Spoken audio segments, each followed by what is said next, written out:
Сәлем Заңғардың достары. Біз бүгін ерекше ойын ойнаймыз. Заңғардың анасы екеуміз үйдегі баламыздың барлық ойыншығын теңдей етіп екіге бөліп алдық. Енді сол ойыншықтарды Заңғарға қатар-қатар ұсынатын боламыз.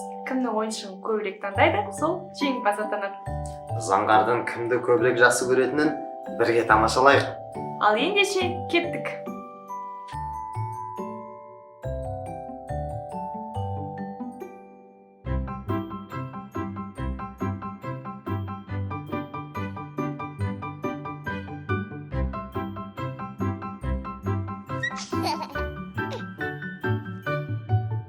Ал Әйгерім, бір-бірден ойыншық таңдайық баста. Мен онда мына ойыншықты алам. Мен онда мына ойыншықты алам. Мен онда мынаны алам. Мынау қалды маған. Кеттік. Достар, қараңыздар. Заңғардың анасы өзіне бүкіл үлкен ойыншықтар таңдап алыпты да, ал мен өзіме кішкентай ойыншықтар таңдап алыппын.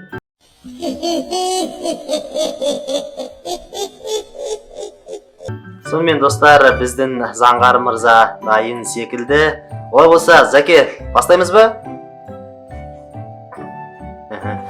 Ал Әйгерім, анасы сол жақта, анасы мына жақтан шығады, мен мына жақтан шығамын. Олай болса, кеттік. Бірінші нені ойыншықты ұсынамыз қатар. Кеттік. Қол жететін деңгейде ұсынайық. Кімдікі мынандай екен.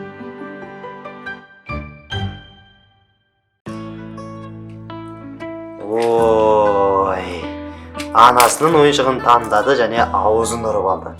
Екінші тайм, ойынды бастаймыз. Қайсы ойыншықты басты?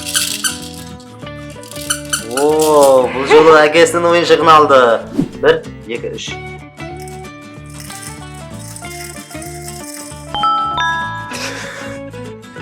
Оғымыз ешқандай ойыншықты таңдамаған сияқты. Заңғар. Құрметті көрермендер, техникалық ақауларға байланысты олым біз ренжіп қалдау деймін. Сәл үзіліс жариялаймыз, содан соң қайтара аламыз. Бізбен бірге болыңыздар. Менің ойыншығымды таңдады. Есеп 2-1. Ал келесі соңғы ойыншық 1, 2, 3. Кімнің ойыншығын таңдайды екен? Мінекей, бұл бала анасының ойыншығын таңдады. Есеп 2-2. Сонымен ойын тең дәрежеде аяқталды. Біздің Заңғардай ойыншықтарды ешкімді ренжітпей бірдей таңдады. Осылайша ойын 2-2 болып аяқталды.